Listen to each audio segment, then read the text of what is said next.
Where is gold going right now? That's a good question. I mean, I think gold is either has seen the bottom already, 1650, 3 times, triple low, September, October, and November, 3 times tested that number, and then we had this quick move higher over the last 2 weeks. So it looks promising, but it could still be a short squeeze and a kind of a bear market rally. But overall, I think we've either seen the low or it's coming within the next few weeks, maybe 3 months, and I think the downside is very limited.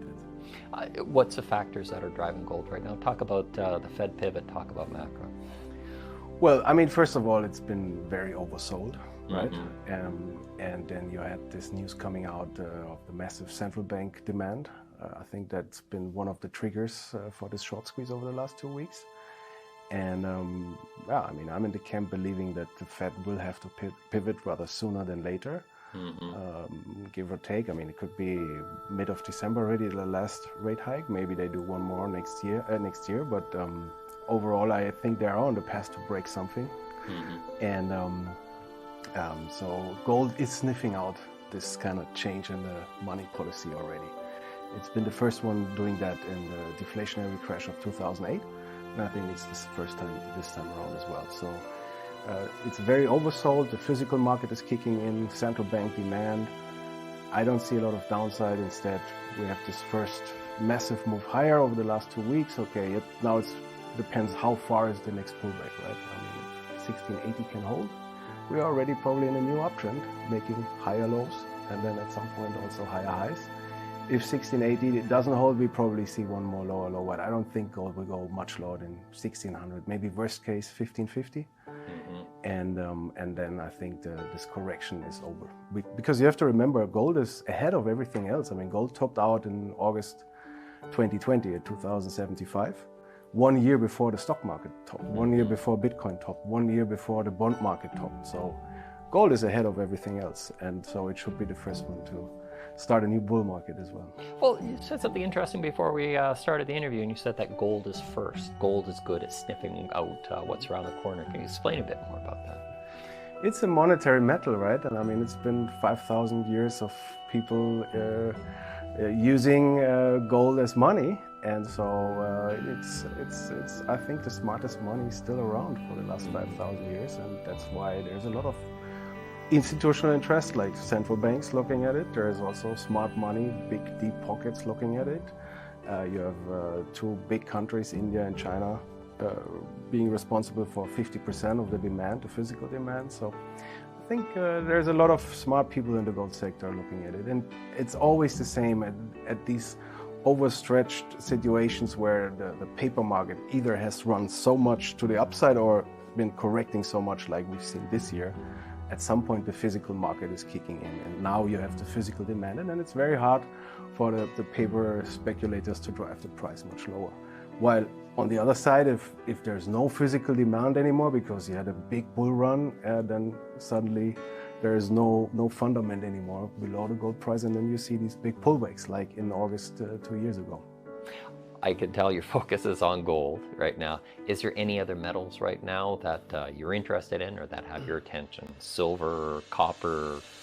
I mean, I always liked and loved silver for sure, but let's remember silver always comes later in a precious metals bull market, right? So the really nice time for silver usually comes in the last quarter of a bull market or a bull run or a rally. So I assume it will take a little bit more time until you see really nice price action in silver. But of course, I love buying silver physically. Unfortunately now premiums are very high. In Germany you have to pay VAT on top, so you often quickly are in the situation where you have to see silver going up 30% before you even break even, right? So that's probably why in an investment in silver stocks is more interesting at this point. So I love silver and I love copper because I believe that the world still slowly only is waking up to the fact that there is not enough copper for the electrification of the planet, right? So I believe a copper rush will come as well, but probably at a later stage. I think gold will move first. How about uranium? Yes, very interesting. I've been a uranium bull for the last 2 years. Right now I'm a little bit more, not cautious, but a little bit more sidelining. I think now it's other stories. that will come. And but I think the uranium bull market overall is intact. But probably a little bit more kind of a consolidation sideways, going nowhere period. I'm going to bring it up talking about cryptocurrencies. We certainly have seen headlines that have been disfavorable to the whole cryptocurrency sector right now, mainly the debacle that we're seeing that's unfold right now in FTX, and just kind of contagion in that area. How are cryptocurrencies looking?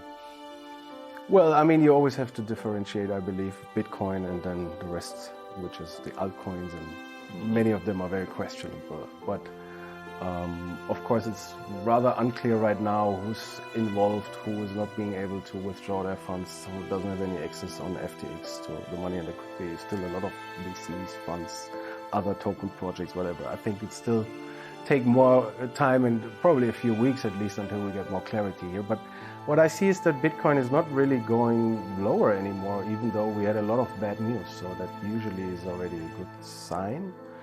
I think, I mean, when I talked with Michelle a few weeks ago, I was very bearish, and I said there's too much scam and too much bad actors in the sector, and it's been proven again. That's really the big problem. And now the regulators have all reasons to get really hard on the sector, right? So that's still the larger problem I see, but I think latest in the next spring, Bitcoin will have a nice rally and a bounce. Maybe there's still some more downside. 10K, I said the last time, was my price target more or less. What I see right now, it's stronger than expected actually. Even if it's down, Bitcoin it's not acting that bad compared to the type of news that we've seen, right? So usually, if a market is not going down on bad news, it's probably bottoming out, right? But again, I think gold is ahead in the cycle. Maybe Bitcoin needs a few more months to stabilize. Maybe we see that 10K, 12K. I'm still not really super keen on that sector right now.